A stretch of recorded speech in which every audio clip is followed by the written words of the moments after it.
Hello everyone, welcome to our channel.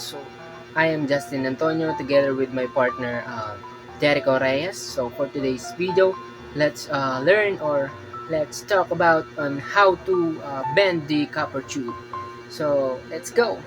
So ayan, for today's video nakadikit yung natin, yung pang-bend natin. Tinalian namin siya sa may poste para hindi kami mahirapan.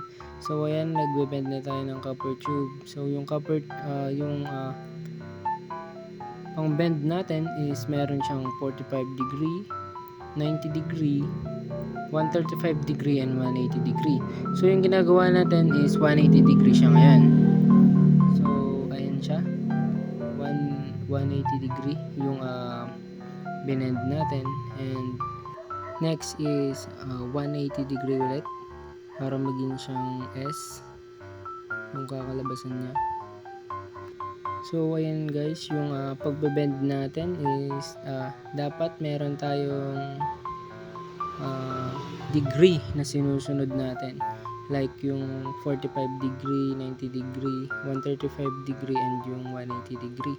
So yung pagbe-bend natin is hindi lang siya basta-basta na nagbe-bend tayo, nagka-curve tayo, dahil pwedeng masira yung ating copper tube. So yung copper tube pala natin dyan na ginagamit is meron tayong 3/8, then meron din tayong 1/4, no? Yun yung mga sizes na binigay sa atin para gawin natin. So ayan, yung pagka-curve nga natin is hindi siya basta-basta, dahil pag na-UP siya, pwede siyang ma-reject yung ating copper tube.